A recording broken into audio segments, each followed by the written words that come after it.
Welcome, everyone, to the Sports Writers Podcast. Bill Stacy, Nick Giannino, and Nick Kukuru all on hand here for this week's podcast. And gentlemen, let's begin with we're in the spring. Not a lot of sports have happened so far, a few games, but a few happened on Monday. We're recording this on Monday evening prior to being posted on Tuesday morning at both salemnews.com and msonewsports.com. But Nick Kukuru, let me lead off with you. You were at a softball game, St. Mary's Gloucester softball team. I do have a note. The St. Mary's baseball team picked up a win also on Monday with Eric Bridges striking out 11 players, 4-0 win over Malden Catholic, allowing just 3 hits. So the St. Mary's baseball team off to a big start. But you have news that the softball team there also won today. Yeah, Monday. They won big 9-1. Kind of pulled away early, 5 runs in the 7th. It was a competitive game most of the way. I think Gloucester got a little tired there, pitching wise in the 7th inning. St. Mary's looked like the real deal. Lily Newhall is good. She was crushed in her spots today, painting the outside corner. And Gloucester only had 4 hits, 2 of them from Riley Thibodeau. But that's a big win early on for St. Mary's. And Gloucester. New coaching staff coming in, Brian Aiello, so he got thrown right into the fire. Maybe their toughest opponent of the season outside of Peabody right away, but I still think they'll be fine. They'll be right in the mix this year. Just, St. Mary's a little better today for sure. Also had a big surprise on the baseball side. I did not see Manchester Essex beating Marblehead 12-0 today over in Seaside Park. Wow. I know Manchester Essex doesn't. They don't have the most powerful lineup. I know they have Vaughn O'Leary on the mound, who's excellent, yeah, that was the question on them, was hitting, and they certainly he scored 12 runs. I'm assuming they hit the ball today. I mean, my guess, having not been there, that's pretty impressive. Wow, 12-0. Jeez, I was surprised to see that one. I thought that was a really difficult opener there for the Hornets. I didn't think they'd win. Wow. BJ's doing something right over there. Yeah, they're always relevant with him around. They have been since they took an immediate jump when he stepped in there, and they've been there ever since. Yeah, true. Good point. Guys, anything else you guys want to talk about in the early going and some of the spring sports? I know it is so early, but that's just some Monday information, if you will. But I actually have another surprising score. So I know Gloucester was like the only team that's kind of on full bore in my area. Rockport and Manchester really haven't started much yet outside of a couple teams, but Gloucester boys tennis beat Masco this afternoon 3-2, and that was another surprise. Derek Geary is also the tennis coach, so he's kind of he's on a roll right now. Everything's coming up. Geary's teams, a 3-2 win there at GHS, and that's a big one for them. Gloucester tennis is just known for kind of having a group of, not really tennis players, but good athletes that play tennis, and they got some results today. I think years ago, though, Nick, they were a pretty good tennis team, if I'm not mistaken. Gloucester. They haven't but you're right. I think they've won 3 tournament games since I've been covering the team, but maybe I'm going too far back. Okay.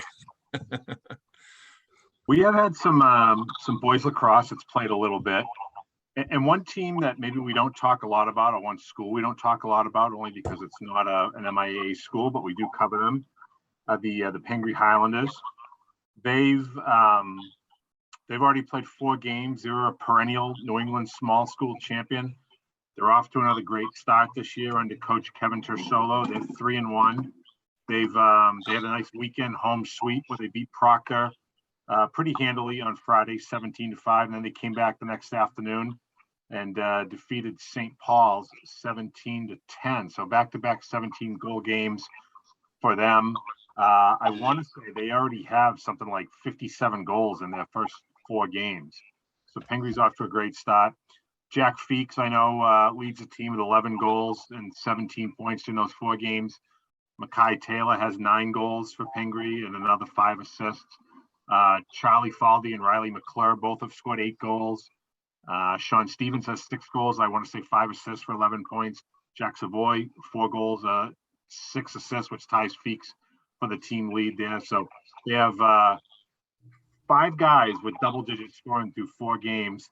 And freshman goal, Max Becker's looked really good. He's got like 44 saves already for Pengri. They got a couple of tough ones this week. They play Thayer at home on Wednesday, and I think they play at Brewster on Saturday afternoon. So They're off to a really good start.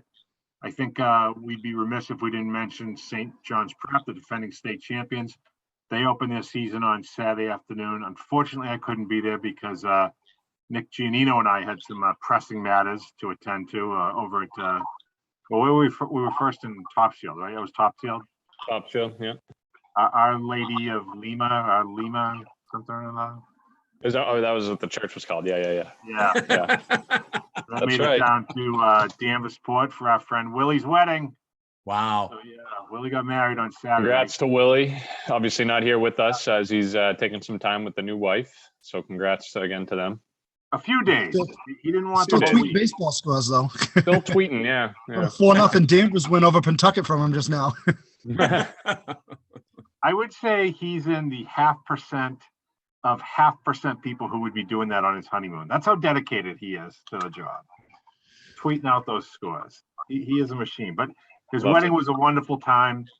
His wife Katie's a great woman, and we had a really good time. Oh, I'm putting words in Nick's mouth here, but I thought we had a pretty good time. Oh, absolutely. Second that. A lot of fun over there. So anyway, I wasn't able to catch St. John's Prep in its opener, but they did go up to Lincoln Sudbury, come back with a pretty good 11-6 win.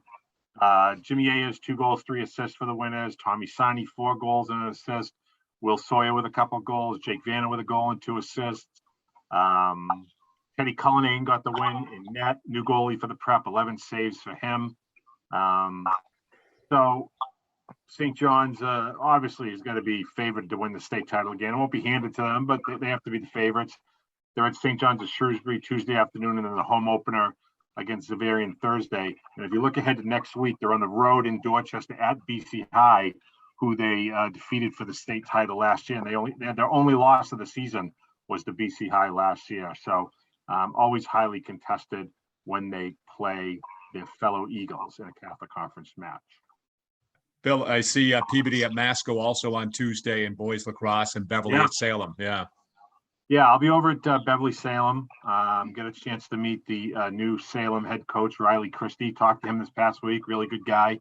And of course, Beverly has the VOP, Matt Reardon, second year with the Panthers.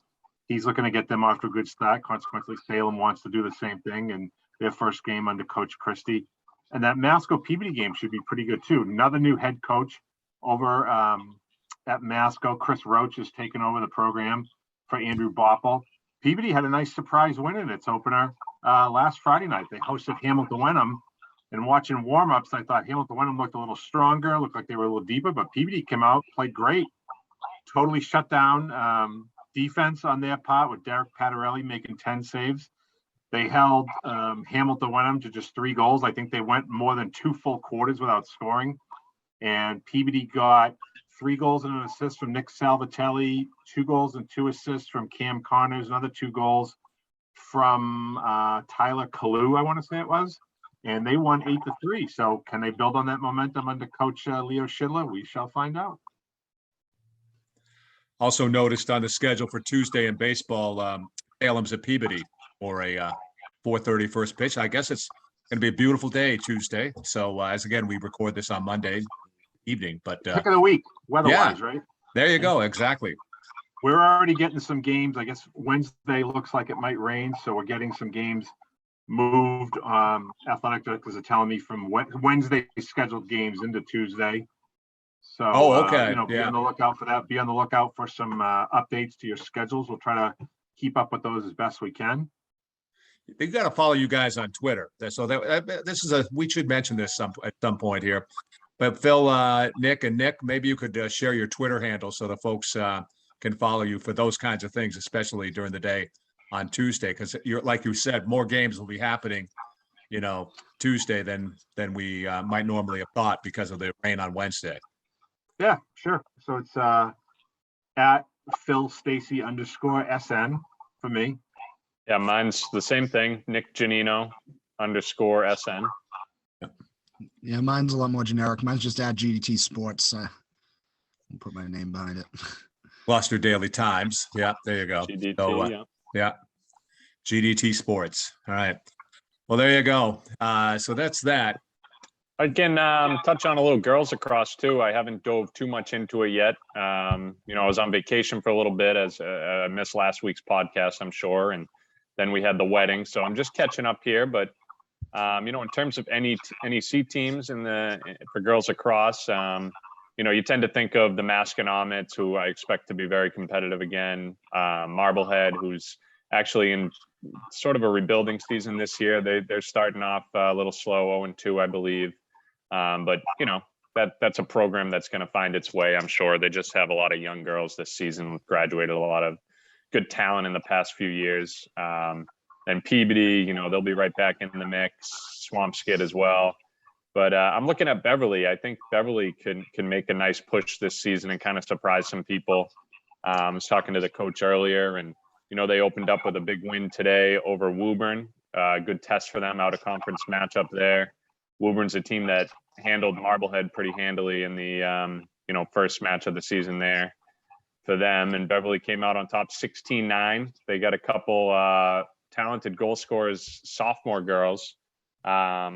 Make sure I get the names right. Lauren Cayley and Lily Shea both had 4 goals today. So they got some speed up there with the sophomores, and it seems like they're going to have some good offensive talent. Kaylee Kroll returns. We know about her as a soccer player, obviously a good lacrosse player as well. Defensively, they got Caroline Plaze is back.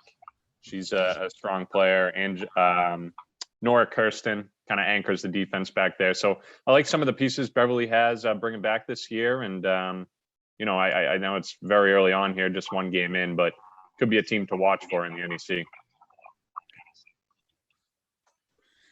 Guys, let's just touch quickly on baseball. What do we got? What are you hearing about baseball for the spring? I know, again, games just underway or will be underway this week, probably Tuesday as people watch this. But what are you hearing on baseball? Anything? You want to start, Cooks? Sure. Yeah, I know Gloucester opened up on Saturday, 4-3 win at Newburyport. That's always a big win. Newburyport's the defending Cal Kinney champs. So, and Gloucester's the defending NEC Dunn champs. So that was a good game. Zach Morris got the win, 7 Ks, 5 innings. Brett Moore went 2 scoreless out of the bullpen to get the save. Emerson Marshall, a couple hits. Tommy Elliott had a couple hits. I think Morris had a big triple as well. So they're looking good. I mean, last year they had a ton of arms, and they got 3 of their 4 big arms back, and their lineup is a year older, so they could do some damage this year. They got high expectations for a reason. And obviously Manchester Essex started off with a big win. Rockport starts on Saturday. They have Maddington. So they're a young team this year. First year head coach Kyle Nelson. He only has 4 returning starters, 2 of them real true regulars, Will and Jack Cahill. But that's just how it goes in Rockport. It's cyclical. Usually after you have a big season like they did last year, getting to the North Finals, you got to rebuild for a couple. But at the same time, I mean, as long as they're keeping games close, they're going to go to the tournament in Division 5 with that schedule. So I wouldn't count them out just yet, even if they, don't rack up the wins. As long as they're within, that 5-run threshold every night, they're going to be picking up some points even on losses. And you know what? I mean, they seem to play above their pay grade, if that's the right way to say it. When last year in the playoffs, I think that the tough schedule that they have during the season pays off come tournament time. I saw that playoff win where they won at Hamilton Wenham, shutout win, and I don't think they're necessarily the better team, but they just gutted it out, played great defense, got smart pitching, and that's why they reached the North Final. Yeah, and I think they're, it's tough to come in. You're not going to be as good as John Parisi in your first year, but Kyle Nelson is, going to be a good one. He's already a good hockey coach. I talked to him the other day for baseball. He knows his stuff. He's good. He'll have them. He'll get as much as he can out of that team. I can fill us in, Bill, on a little bit of the Salem News area baseball teams. Yeah. All right, well, let's start with Beverly. I think most people who follow the sport locally know that the Beverly-Salem Legion team went to the World Series last year, and got a few familiar faces on that team, led by Logan Petrosino. He's only a junior, but he was the leading returning hitter from a year ago when he hit .433. He's a junior who'll play in the infield, probably in the middle infield somewhere. Austin Bernard hit over 400. He's a senior captain for the Panthers, along with Nick Fox, who was on that Legion team that went down to North Carolina for the World Series. Sam Armbruster, the shortstop. Griffin McKay, catcher. got a real good defensive outfielder and another senior, Griffin Francis. Cooper Gavin will be a nice addition for them on the mound. So a lot of talent over there with John Cahill's team. I think we're looking for big things from them. Danvers, Sean Secondini is back with his fourth year on the Falcons bench. You got Aiden Lamphere coming off of a season which he captained the hockey team. He'll captain the baseball team in the outfield as well with Zach Hamill and John Curran. Tyler O'Neill, you can look for him. He's a junior pitcher. I like Mike Maroney too, sophomore pitcher, throws hard, was a Little League star a few years ago. His dad was a big time pitcher at Danvers High back in the day, while Joe Zimenez, the lefty, struck out 84 guys last year. So he should have another good season himself. Of course, Mike Giatti is back in Marblehead. If we stick in the NEC, TJ Burrell and at Masconomet, and they get all kinds of talent over there. I mean, Eric Savach, Braden O'Donnell, Matt Golini, Kevin Pelletier, Sam Nadworny, Ryan Corcoran, Jacob Shirley. I want to say Savach struck out like 60 guys in 49 innings last year. Will Dempsey, one of the better catchers in the area. How can you not mention the NEC baseball and not mention Peabody? They should be really good once again. Justin Powers on the hill. Brendan Smith, another senior captain at first base. Mike Krause at shortstop. Scotty Hurley at second base. Joey Raymond, who can pitch and play the outfield. Giovanni Giuliano, junior third baseman. A lot of talent for Coach Betancourt's team. And Matt Lasad takes over the program at Salem High. His first year there. You got Jack Doyle, who's going to be a junior captain. He'll pitch and play the infield. Eros Fernandez is a senior outfielder and a captain, along with Robert Palacios, who will pitch and play the infield. Corey Grimes, who was had a great season for the football team, quarterback and kind of multi-talented. They'll look to him to play the outfield and pitch. Rocco Ryan, he's a freshman that saw time with the football team. You'll see him right away in the varsity. Alex Polino's another kid who can pitch, senior, will also play third base. So I think you'll have a nice showing by the Witches after they won 7 games last year. Swampscott probably rounds out the teams in our area, at least in the conference. What do you got? Joe Ford, P.S. Freeman, Cam O'Brien, third base, Matty Schroeder, Joe Caponegro, his 4th year now, I think, back in Swampscott. So got a lot of arms there with Ford and Freeman.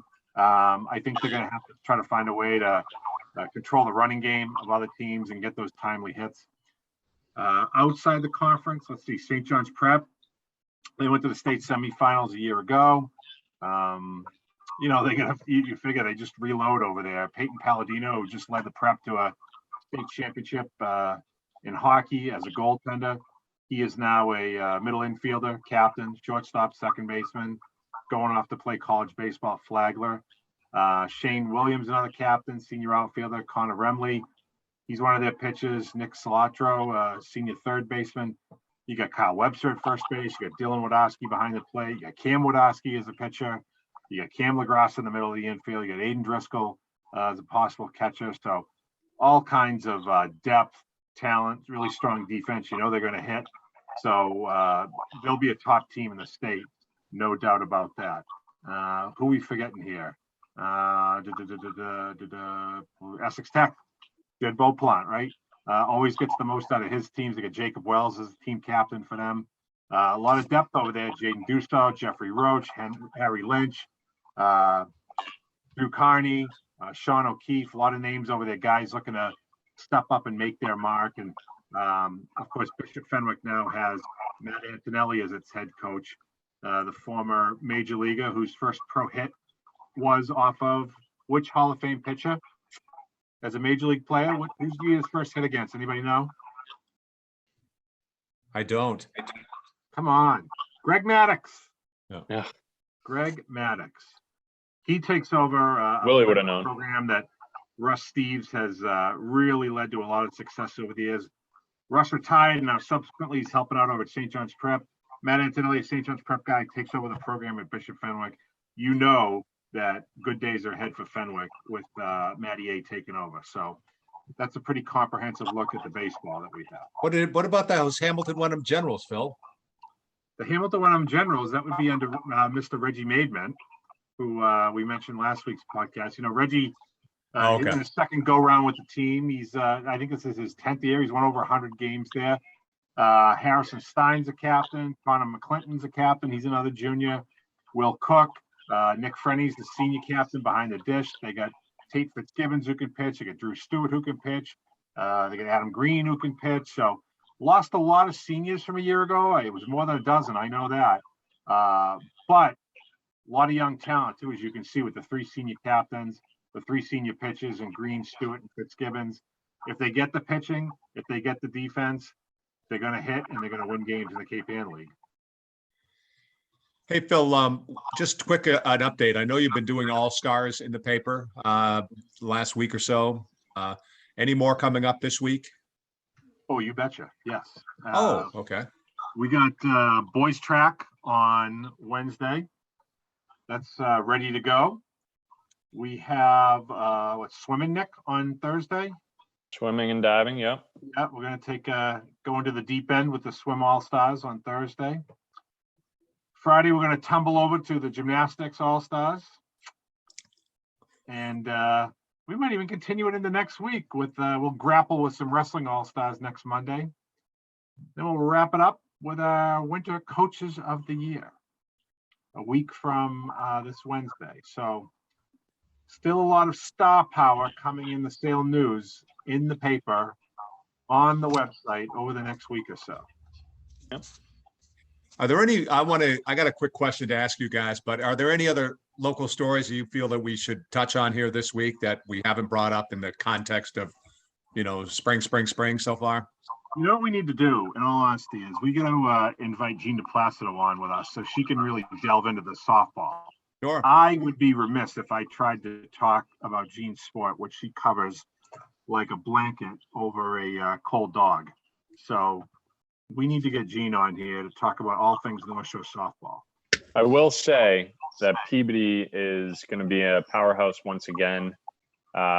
Gene took some time during COVID last year, didn't cover a ton of stuff for us, and I got to do the softball beat a little bit.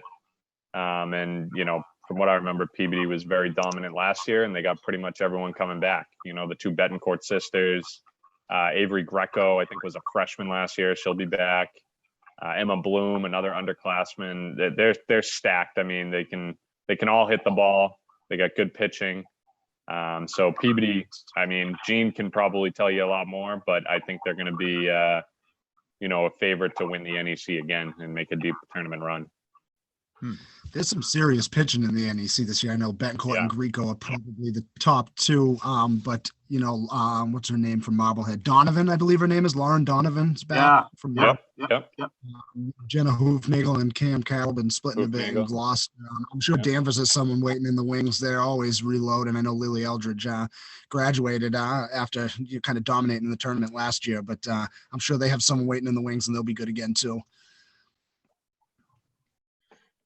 All right, good stuff. Hey, I got a quick question for you guys.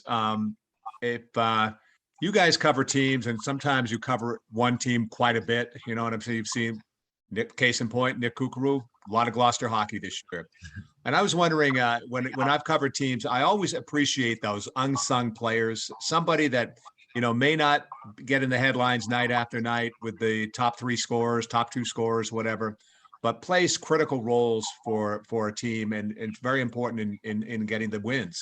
So I didn't know if there's maybe some unsung players you guys might want to point out to us from. I would think we have to do it from the winter sports, would make sense, from this past winter. Nick Kukuru, you want to looking good. Go, Nick Giannino. Nick, you got Sure. it, Nick. Well, in terms of boys basketball, which I covered a ton of this year, I think I added it up. What did I say, Becca? 30 something games this year I covered in boys hoop. Almost 40 games, I think. But obviously really? saw a lot of. Oh yeah. You saw this? Yeah. Wow, I saw 42 hockey games, and I thought that was a ton. I didn't realize you did that many hoop games. I don't think it was quite 42, maybe like 38, 39, something like that. You're not counting the JV games that go on just before the varsity. No. Okay. No, I usually show up right on time, so right for tip off. But anyway, no, I obviously got to see a lot of Beverly, and none of our teams really made a deep run this year per se. We had a few teams make it to the Sweet 16 in their brackets, Beverly being one of them, and I look at that team, and obviously you think of, Ryder Frost and Gabe Copeland kind of carrying them, but captains like Nick Braganca and Griffin Francis. Nick is a talented soccer player as well, and Griffin, you mentioned, plays baseball too.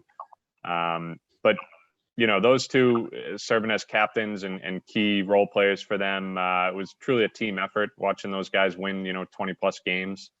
And those are guys that don't always show up in the stat sheet, but play big minutes and, are irreplaceable leaders for that team. So Beverly had another fine season, and I think those are two guys that deserve a shout out. The other Nick?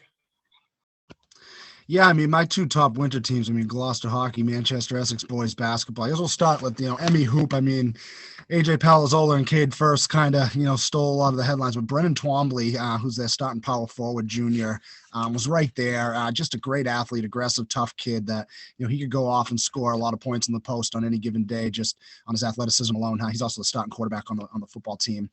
And he just had an excellent season. Just, he doesn't knock down 63s, and, Palazzolo has the ball in his hand every trip up the court. So, those guys kind of got most of the headlines. And, for Gloucester hockey, they score 1 million goals. So they got their forwards got a lot of press this year, but they had a couple real solid defensemen too. Sophomore Chris Legiacono and senior Robbie Schuster. They're just about as steady and consistent as it gets. They're maybe not going to give you highlights every night, but they're going to give you the right plays.